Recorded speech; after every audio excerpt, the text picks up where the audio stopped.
ওই যে সকালে 5টায় ঘুম থেকে উঠেছি, তখন থেকে এই অবস্থায় আছি। একটুকু নিজেকে চেঞ্জ করারও সময় পাচ্ছি না। তবে চিন্তা নেই, এখন আর একটা প্রহরের বাকি আছে। সে পূজাটা করে নেওয়ার পর তো আমি পুরোপুরি ফ্রি হয়ে যাব।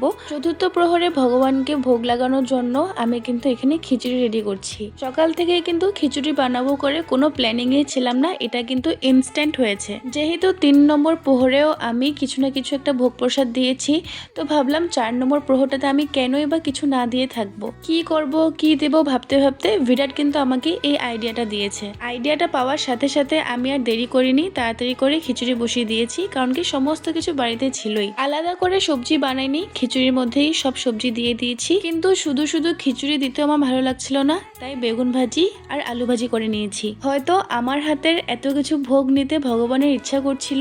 আর এমনিও ছোটবেলা থেকে আমি শুনেছি ভগবানের ইচ্ছে ছাড়া গাছের একটা পাতাও নড়ে না। আর আজকে কিন্তু এই কথাটা আমি পুরোপুরিভাবে বিশ্বাস করে নিয়েছি, কারণ প্রতি বছর চতুর্দশী লাগার পর পুরো রাত্র জেগে আমি শিবরাত্রির ব্রত করি।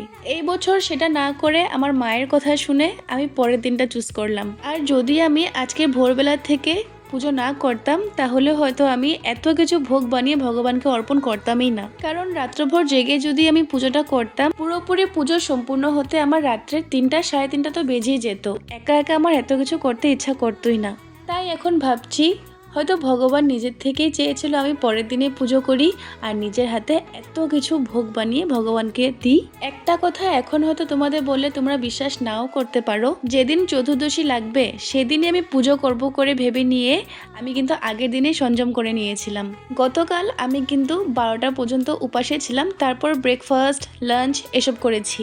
যদি চতুর্দশী লাগার পরেই বাবার আমার হাত থেকে জল ফুল বেলপাতা পাওয়ার হতো, তাহলে কিন্তু যেমন তেমন করে আমি কিন্তু সেই রাত্রে পুজোটা করতাম। কিন্তু যেহেতু বাবারই ইচ্ছে ছিল হয়তো পরের দিন আমি পুজোটা করি, তাই পরের দিনেই আমার থেকে পুজোটা নিয়েছে। তাই কি করতে পারিনি সেটা নিয়ে দুঃখ না করে যা হচ্ছে ভগবানের ইচ্ছাতে হচ্ছে এটা ভেবে আগে বেড়ে যাওয়াটা ভালো। তোমাদের সাথে কথা বলতে বলতে বাবাকে জল ঢালাও হয়ে গেছে। চতুর্থ প্রহরে আমি বাবাকে মধু দিয়ে স্নান করিয়েছি, তারপর শিবরাত্রির ব্রত কথাটা পড়ে আজকের পুজোটা আমি সম্পূর্ণ করলাম।